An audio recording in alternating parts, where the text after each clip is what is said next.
A lot of cats that know me personally love to hear the story about my 8 month run as a kingpin. Even though I really wasn't a kingpin, but in my mind I was a kingpin. And people like to hear the story because it's interesting coming from a guy like me. I mean, when you hear me speak, when you see the way I behave, and when you see the things that I'm interested in, it's hard to really imagine me in an environment where I am a kingpin. But that's what happened. And it was a time in my life that still kind of affects me now due to the trouble that I got in back then. But at the same time, it was a part of my life that was quick. It ended as soon as it started, but it showed me a lot about life at a young age. And I still carry those valuable lessons with me almost 10 years later. All right, so to make a long story short and a short story longer, I was 21 years old. I was 20 years old. No, 21 years old, I think. Yeah, I was 21 years old in the year 2012. And back then, I used to smoke a lot of weed. And I had got caught with simple possession charges about 3 times. Every year from 2009 to 2012, I got caught one time in each year for just riding around smoking weed. I was so green that when the police pulled me over, I wasn't even smart enough to swallow the blunt. I mean, I was just a kid that was just trying to do something that he wasn't ready for.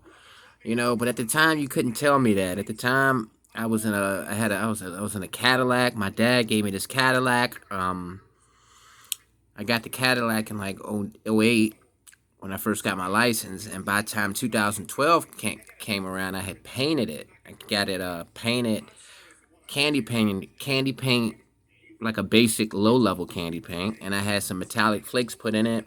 I got a $1,500 sound system put in it, and you know, you couldn't tell me nothing. So in 2012, I got caught for the third time for simple possession. So throughout the whole year of 2012, I'm on probation and for weed. And I decide, okay, now I'm gonna start selling weed. I figured, hey, since I'm not gonna be smoking weed, since I'm on probation for a while, maybe I should start selling weed and maybe I'll do better. So my buddy Jordan and I would would buy quarters, quarter ounce, and we'll split an eighth a piece, and we would get the quarter for like $120, put up $60 a piece, and we would profit so little. I mean, 20 times 7, 10 times 7 is 70, so like 100. I mean, we would literally profit just like $20 or something like that. you know, I mean, it was something. I would sell a gram for $20. So if I had a pool ball, an eighth, 20, 40, 60, 70. He got, yeah. So we would actually profit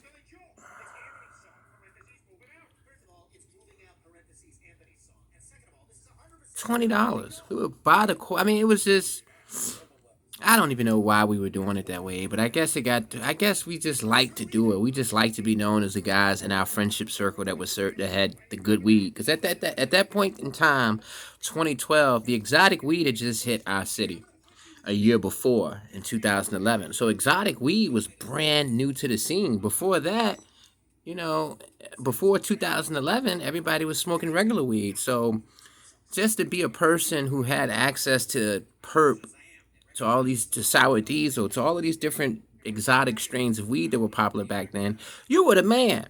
So we weren't really interested in making a profit. We just liked the idea that we had this guy who had access to all of this exotic bud, and we could buy it from him and sell it to our friends and get a reputation as the guys who had the exotic weed.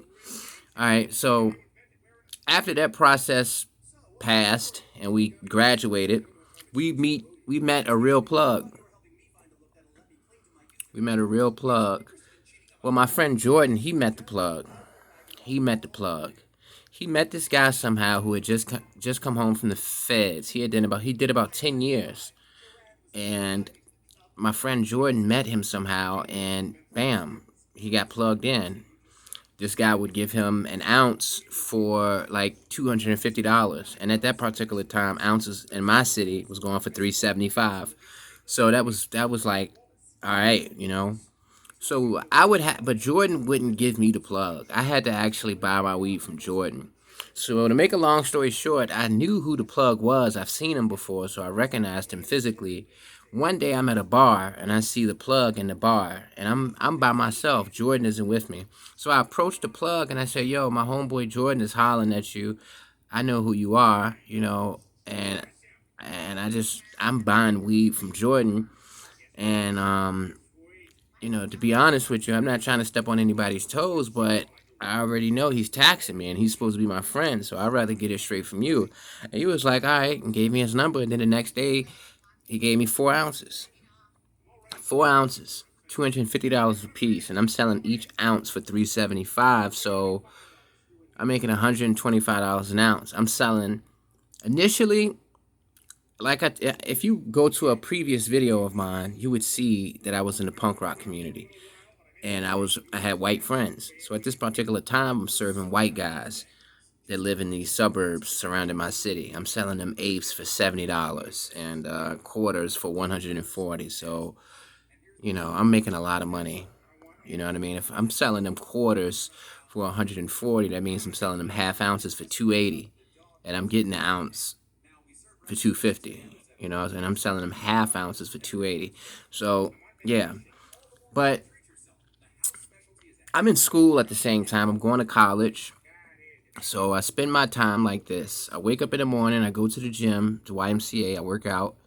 Then I go to my morning class, and then I sell weed while I'm at school, while I'm at the gym, pretty much all day long.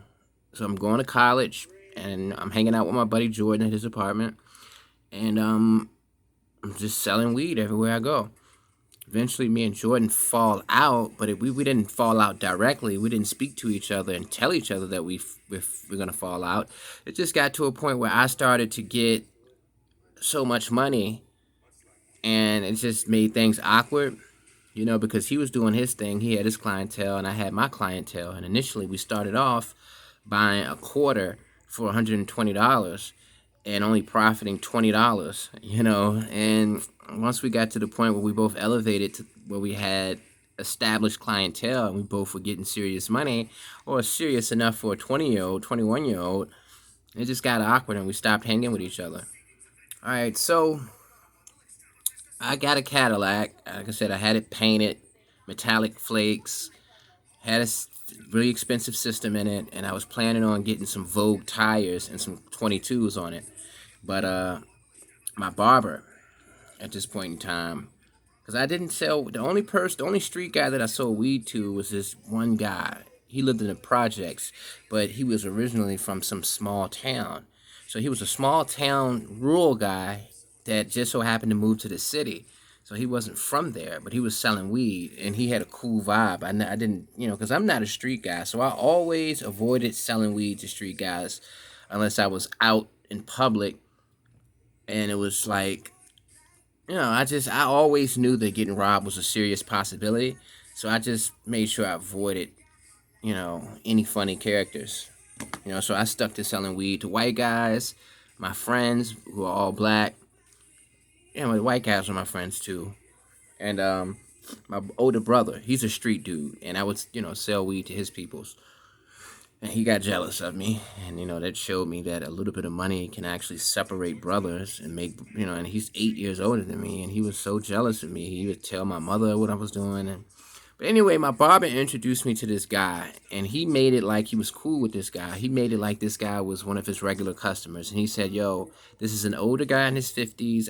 I know you got the bud," because my barber was buying the bud for me too. And like a week before that, we put up on a table at a nightclub, to celebrate both of our birthdays because we got the same birthday or something like that. And I put up like 350, and I didn't have the money on me at the time, and we were in the shop, and he was bragging about how he had his half and I didn't have mine. So he was going to go in with somebody else to get the table. And I said, "Hold on, let me be back." And after 20 minutes, I came back. I made a couple sales and had the 350. And I used to shoot dice with him and the other barbers, and they used to always make fun of me, saying, "Oh, you're going to lose your re-up." And I would just constantly keep losing money. So they kind of liked me. I was 20 years younger than them, and I was this kid that was selling weed, and I used to gamble with them, and they just thought I was cool, and they would try to guide me. the best way they could, you know. But my barber made it like he was cool with this guy and that he was a regular customer. So he hooked me up with him. I sold him 4 ounces. And I didn't even have the 4 ounces. I had to go to the plug to get it because at that particular time, all I was getting was 4 ounces. I never wanted to get more than that. I got a half a pound a couple of times, but I just wanted to keep it at 4 ounces. That's it. You know, I just didn't want all that weed on me because I'm living with my mom. And I'm not smoking weed. I'm on probation. Okay. Long story short, he buys another 4 ounces. So he bought 4 ounces twice. The second time he did it, the next day, the police called me on the phone and told me they were on the way to my house. So I'm thinking it's a joke. The little bit of weed I have left, I'm thinking, okay, let me go put it by the trash. I'm not going to throw it away, but I'm going to get it out of my house just in case this is real. It turned out it was real. The cops were all over the neighborhood. They were parked in all of these unmarked cars. As soon as I tried to go to the dumpster in the apartment complex, they were behind the dumpster. They were everywhere. They had dogs, and they got me. And, yeah, they got me. They got me because this dude. Turned out my barber really didn't know him that well, not personally. He knew him from cutting his hair, but that's it. He just would come get a haircut, and that's all. So there was something else important I wanted to say, but I can't remember what it was. Um,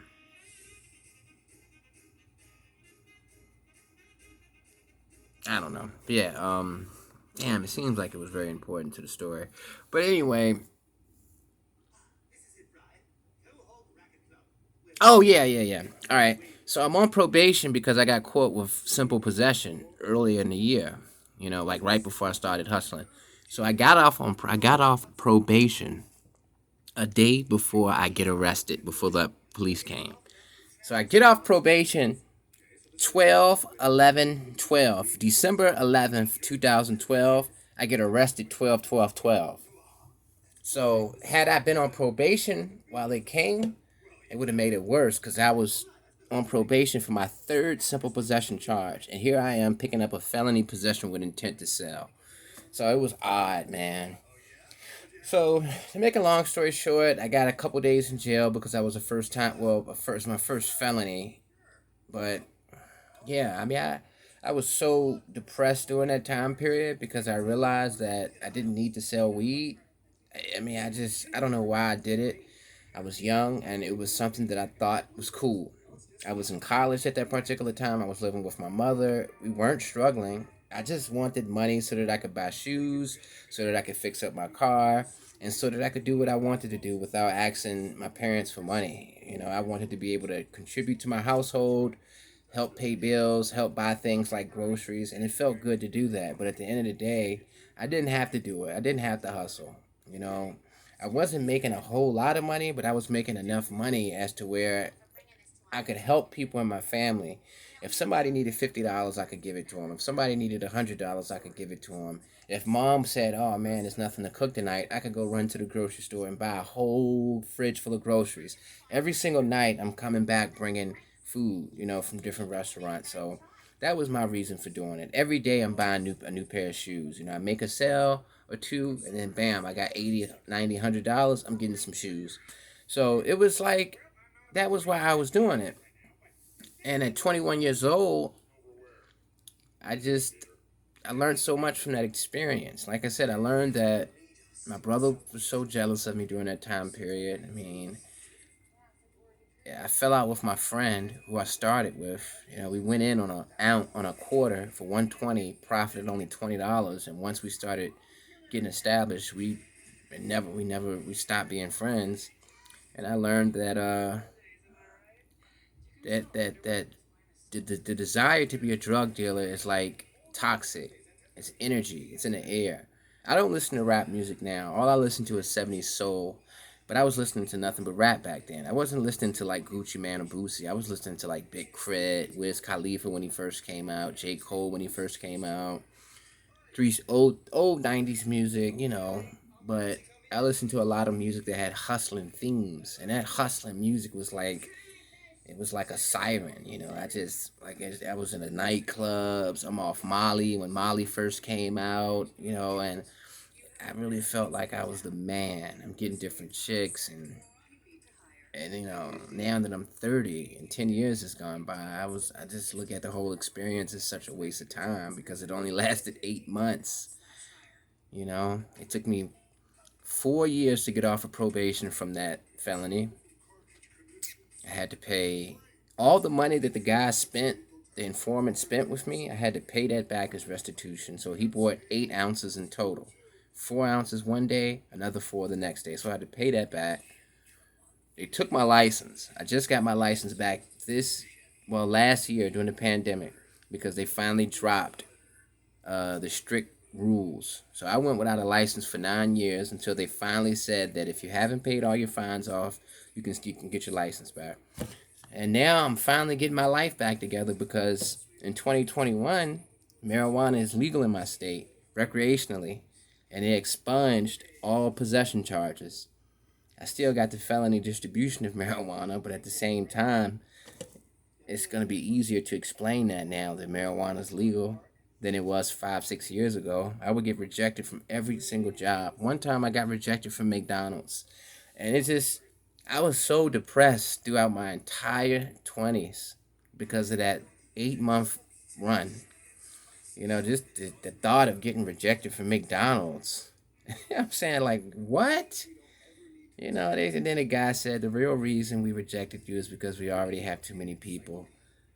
So they're using your background as an excuse. But still, though, the idea of getting rejected from McDonald's because I was a felon, I don't know. This has been a little therapeutic for me because I don't get a chance to talk about this often unless I'm telling entertaining stories. But I hope you guys got something out of it because I did. Peace.